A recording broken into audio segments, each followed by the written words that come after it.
Hello बच्चों, मैंने question number 3 तक आपको लास्ट वीडियो में करा दिया है। अब इसके आगे हम आज क्वेश्चन नंबर 4 करने जा रहे हैं, है ना। तो ये दो डायग्राम आपको दिए हुए हैं और आपको पूछा गया है कि आपको x का वैल्यू आपको फाइंड करना है। ठीक है, आपको x की वैल्यू फाइंड करना है। अब यहाँ पर बेटा हमने मान लिया कि a एक एंगल एक है। आपको ये दोनों लाइन कैसे दी है? पैरेलल दी है, समांतर दी है। l किसके समांतर है बेटा? m के समांतर है। ठीक है, चलिए तो देखो हमको एक कोण यहाँ दिया है 110 अंश का। अब ये कोण और ये कोण दोनों कैसे होंगे? बराबर होंगे। क्यों बराबर होंगे? उसका कारण मैं आपको बताती हूँ। क्योंकि ये क्या है? संगत कोणों का युग्म है। क्या है? ये एक संगत कोणों का युग्म है, इसलिए ये दोनों आपस में बराबर होगी। तो जब ये 110 का है तो कोण ए भी क्या हो जाएगा बेटा? आपके पास 110 हो जाएगा। अब मैंने आपको एक बात बताई थी कि जब कोई एक सीधी रेखा मतलब एक दो समांतर रेखा कोई रेखा प्रतिच्छेद करती है तो उन पे जो आपस में जो कोण बनते हैं वो 180 होता है उनका योग। तो यहाँ कोण ए प्लस कोण एक्स कितना हो जाएगा? आपका 180 हो जाएगा। ठीक है, अब हम यहाँ कोण ए का मान रख देंगे 110 और कोण एक्स बराबर से 180।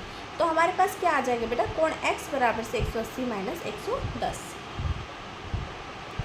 ठीक है, तो कोण x की वैल्यू हमको मिल जाएगी 70 डिग्री। ठीक है, तो हमने यहाँ पे कोण x फाइंड कर लिया। चलिए अब इसका दूसरा देखते हैं हम। सेकंड में आपको यहाँ दिया है, वैसे तो आपको ये डायग्राम दिया है, इस नीचे वाली लाइन की आपकी कोई ज़रूरत नहीं। क्यों ज़रूरत नहीं है? क्योंकि आपको यहाँ कोण x पूछा है। देखिए इस लाइन को अगर देखिए ये लाइन सीधी थी ना, इसी लाइन को अगर हम ऐसे आड़ी कर देंगे बेटा, ये दो ऐसे आड़ी कर देंगे, ये लाइन अगर ये लाइन को हम ऐसे खड़ी कर देंगे तो ये इस टाइप से बन जाएगी ना, बनेगी ना इस तरीके की लाइन। जब ये दोनों आपस में बराबर है तो ये दोनों भी तो आपस में बराबर होंगे ना। तो सीधा सा हो गया कि जब ये याला कोण आपका 100 का है तो ये भी x के बराबर होगा। तो कोण x भी बराबर कितना हो जाएगा? 100। क्यों हो जाएगा?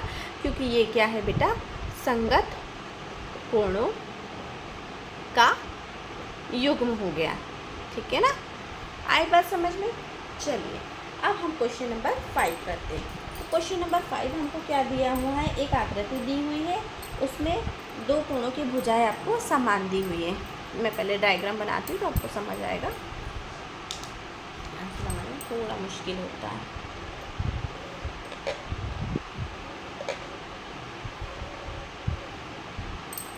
ठीक है, ये है आपका,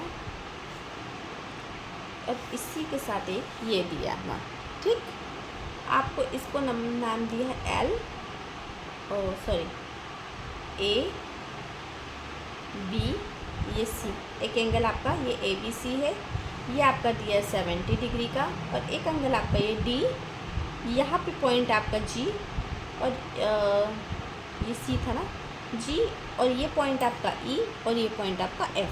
अब आपको यहाँ पे दो चीज़ पूछी। पहला क्या है? कोण D G और C क्या है आपको ज्ञात करना है, और दूसरा क्या है? कोण D E F।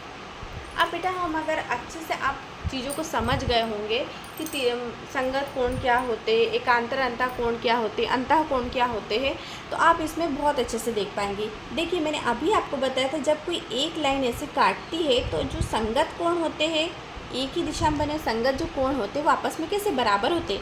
तो जब ये कोण आपका जो कोण B है, मतलब ये जो कोण ABC है जो वो 70 का है, तो आपका कोण ये जो G पॉइंट पे बन रहा है ना, ये भी 70 का होगा, है ना। तो इसका उत्तर क्या हो जाएगा? ये भी कितना? 70 का। DGE है ना, DGE भी कितना हो गया आपका? 70 एंगल, है ना, 70 अंश का होगा। ठीक है ना। अब आपसे पूछा है DEF। DEF कौन सा है बेटा? ये वाला कोण है। DEF कौन सा है? ये वाला कोण है। आप देखिए, मैं इसको यहाँ थोड़ा सा अलग बना के दिखाती हूँ। एक लाइन ये है, सीधी ये गई है, इस कोण को मैंने छोड़ दिया, यहाँ से मैं बना रही हूँ। ये सीधी लाइन एक ये है और एक आपकी ये नीचे की ओर आपकी ये ऐसी मिल रही। ठीक है, देखिए ये कोण आपका जो G नंबर पे है, ये G जो है ये 70 का है ना, और एक ये है, तो ये दो भी तो आपस में बराबर होंगे भाई। क्यों बराबर होंगे? क्योंकि ये भी तो संगत कोण है ना। एकांतर एक ही दिशा में बने हुए, एकांतर अंतः बाह्य तरफ के बने हुए, अंतः नहीं सॉरी बाह्य तरफ के बने हुए कोणों का युग्म है। तो ये भी आपका कितना होगा 70 अंश का।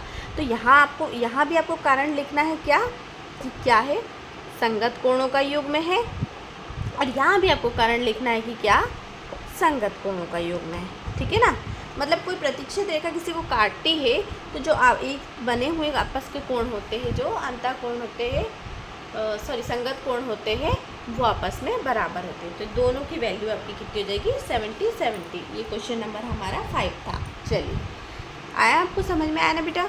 चलिए अब हम क्वेश्चन नंबर, कितना इजी है, देखने में कितना कठिन लगता है कि यार डायग्राम देख के बच्चे डर जाते कि यार कितना कठिन, लेकिन आपको जब चीज़ें पता होगी ना तब इसको बहुत आसानी से कर सकते। अब क्वेश्चन नंबर हमारा 6 है। यह हमको भाई बहुत सारी आकृति दी है, तो मैं पहले ही आकृति बना देती हूँ। ये 126, ये 44 के एल एम।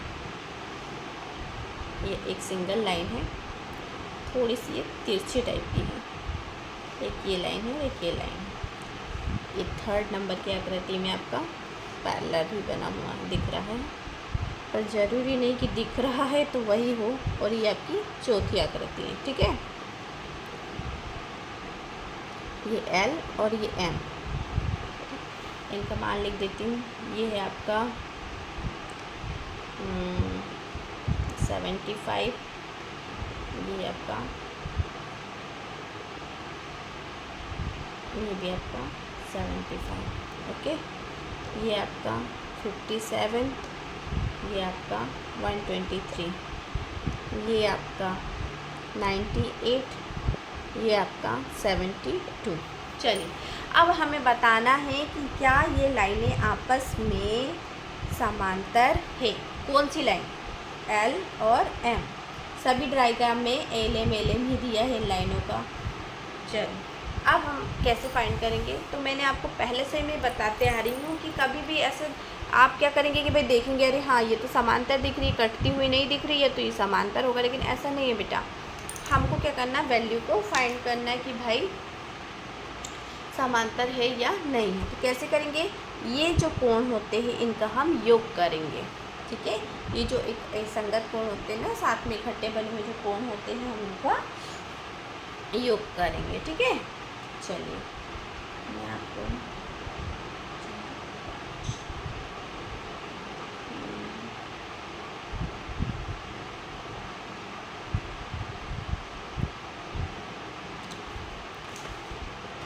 ये कौन से कोण है, 126 + 44, ये पहले का। ठीक है, अब चलो इसको करते हैं हम।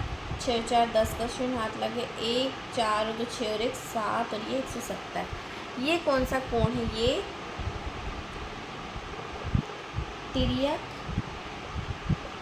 छेदी रेखा पर बने एक ही तरफ के अंतः कोणों का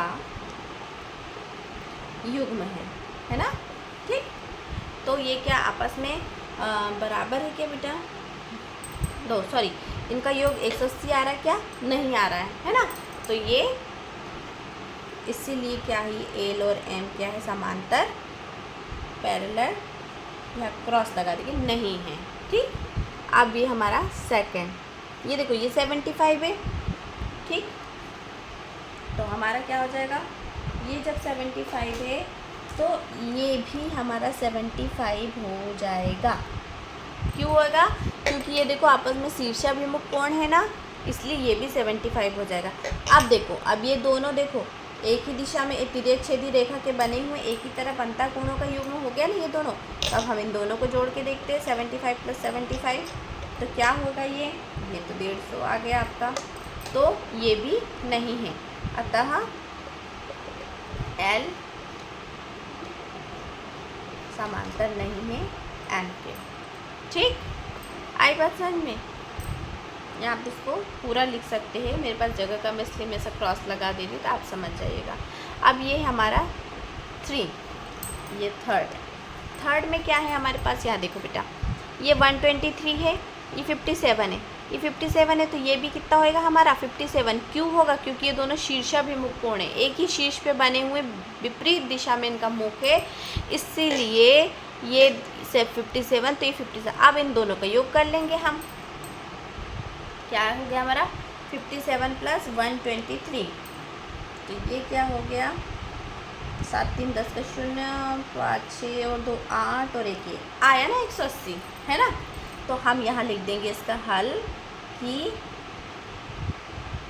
रेखा L तथा M समांतर है, ठीक है, क्योंकि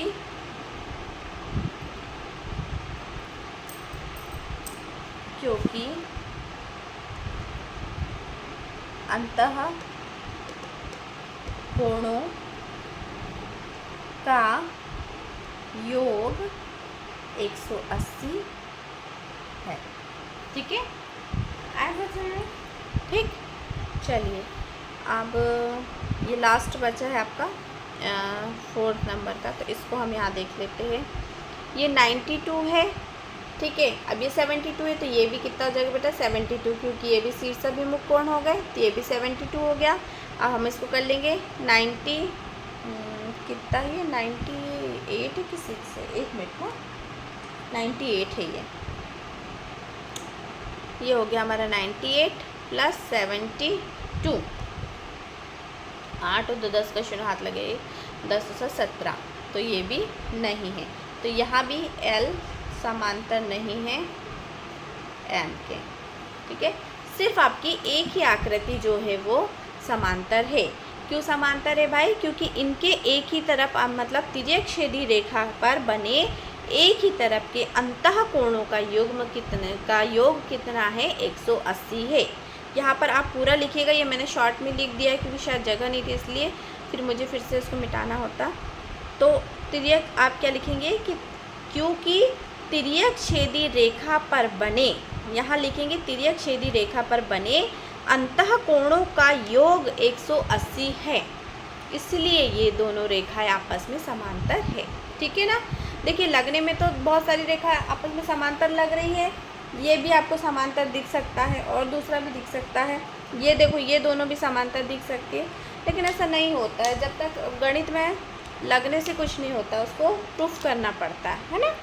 चलिए ठीक है बेटा, प्लीज़ मेरे वीडियो को लाइक शेयर एंड सब्सक्राइब कीजिए और कमेंट में बताइए कि आपको वीडियो कैसी लगती है, और कोई क्वेरी हो, कोई प्रॉब्लम हो तो प्लीज़ कमेंट सेक्शन में आप उसको लिखिए। Okay bye.